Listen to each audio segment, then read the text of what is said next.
Good morning, students. Hope all are doing good and are safe at home. And welcome to today's class. Okay, student. In the last class, we had studied Waterdance Part 1 and Part 2. So we had studied about the various forms of water, how it is formed. Okay, so the poet Thomas Locker, he describes water in various forms that we had seen in previous classes. Okay, so today in this class we are going to see activities. We are going to solve the activities. So in the previous class I had given activity 5 as a homework for you all. I hope you all remember and have done that homework. So today we are going to discuss about activity 5, the answer. So what was the question? Explain, I am one thing, I am many things. So here we have to explain about the water. So in this poem, Waterdance by Thomas Locker, water talks about itself. Okay, students? We all know that no life is possible without water on our planet, that is the earth. So water as a substance is just one thing. Okay, here is the answer.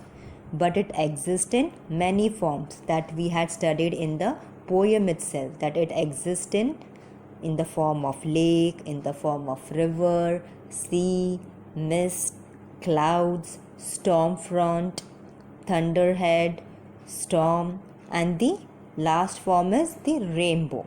Thus, in spite of all these being substance, nature has presented water in many forms. Okay, students?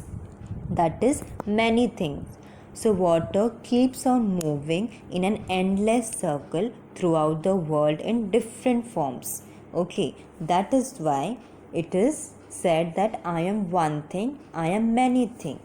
So even if water is one thing, it exists has many things. That means it exists in many forms of water. There are many forms of water on the earth. Okay. So I hope this question is clear and you have noted down the points also. Now there is next activity, that is activity 6. So what is the questions, children? Identify me from my description. Okay. So here in every question there is a description about something and we need to identify what is that. Okay. So here goes the first question. I don't speak much, but I am everywhere. So it is silent air. Okay, children? Next. Shine bright at night. I shine only bright at night. Who am I? Yes, silver moonlight. Third, I look threatening. I look very scary. Who am I? Darkened sky. Fourth, I am welcome pleasure. That means I welcome everyone in the morning. Who am I? The warm sunlight. Right. The fifth one, I am Lord, yet little water. Means I am more, but I am still a little water. That means I cannot be counted. Who am I? Countless droplets. So this is all about activity 6. Now children, I will give you few questions related to activity 6 that you have to solve it by your own self. Okay, it is the same like who am I type question. Okay, so the first question is, I am one thing, I am many things. I know this, everyone knows the answer and they will write down. Okay, next, I look brighter, powerful towers. Next, I drench the mountainside. Next, I reflect the color of sunlight. Who am I? Next, I dance throughout the world. So these are the questions related to what we had solved in activity 6.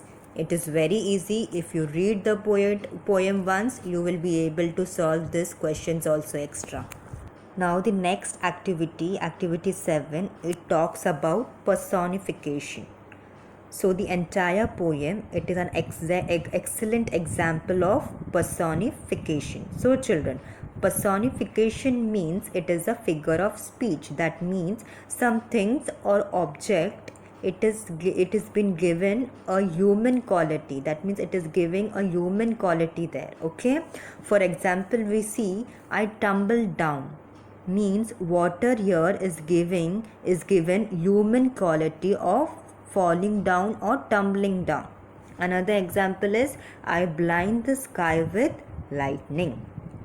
So, there is a question that identify the lines in the poem in which personifications are used. So, in the poem, if we read it very carefully, there are many lines that have this figure of speech, that is personification. Personification means object or thing is given a human quality. Okay, so I will give you 2 examples and rest you have to find it as an homework. So the first example is that I leap from a stone cliff, and the second is I rage, I drench the mountainside. Okay, so these are the human qualities for an object it is given. Okay, so like that you have to find the lines which have been personified or which is given a human quality.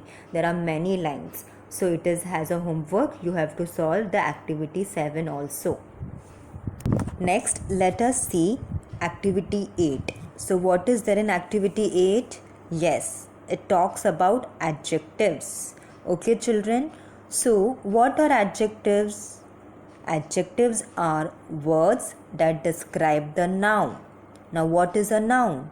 Noun, it is a name of a place, animal, things. For example, Geeta is a good girl. How is Geeta? Good. So here noun is being described. That is, we are giving the description. How is Geeta? She is good. So adjective is nothing but the quality. It can be a bad quality or it can be a good quality. Okay, for example, loving, caring, fear, afraid, hard work, good, strict, gentle, happy, beautiful, smart, heavier, darker. These are all the adjectives. Okay, let us see the example. Mother, loving mother, gentle mother, strict mother, good mother, working mother. So here we are describing how is mother. Mother is loving, she is gentle, she is strict, she is good, and she is also a working mother. So here we are describing how mother is. So adjectives are describing how a person is. That is from the qualities we know or we describe a person. In the same way, children, you have now we had discussed about the mother. In the same way, there are certain words that you need to describe. How it has been described, you need to also describe. For example, friend. How is the friend? Is the friend good? Is the friend bad? How is he? Is he lazy? Is he faithful? Is he sensible? Okay. In the same way, match. Is the match boring? Is it interesting? Beauty. How is the nature? Is the nature beauty? How it is? That you need to describe. So food is also there and movie is also there. So in this way you are supposed to note down the qualities. Okay. Words are given and you have to describe the words. How is the friend? How is match? So your how question you have to keep in mind and write the qualities. Okay. Now let us see activity 9. In activity 9 it also talks about adjectives. So here there are different forms of adjective, and here in activity 9 one form of adjective is been shown, that is comparative adjective. Comparative adjectives means, children, there is a comparison that is happening between the two things. That is the reason it is given comparative adjectives. In a simpler form, if we want to understand it more in a simpler form, we can put this in this way. That is, when the word er is written at the end of the word, then it is a comparative adjective. For example, heavy, Heavy, heavy. In the comparative form, it will become heavier, that is Heavier. Er is been put there, okay? So it becomes heavier. Dark, darker. Broad, broader. So there is a comparison between the two things. That is the reason it is called comparative adjectives. For example, Meena is taller than Reena. How is Meena? She is taller than Reena. Vishal is smarter than Geeta.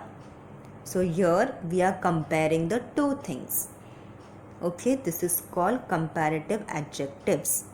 Now based on activity 9, there are few questions that you have to solve it so that I can so that I will know that you have understood activity 9. Okay, so use different comparative adjectives to form sentences of your own. As I had given an example that Tina is taller than Reena. In the same way, you have to compare and write in the form of sentences. Okay. First, Vaishali is dash than her friends. Okay. Second, Kavya looks dash than her sister. Third, the box is dash than the other one. Fourth, Vishal could not do dash than his friend. So these are the questions that you are supposed to do it for the homework. And childrens, I hope these activities was clear to you and you have understood it. If you have any doubt, you have to ask me, okay? And one more thing, you have to do all these activities in your class notebook, okay? It is the unit 1 activity. These all comes in unit 1, okay? And that's it for today's class. Goodbye.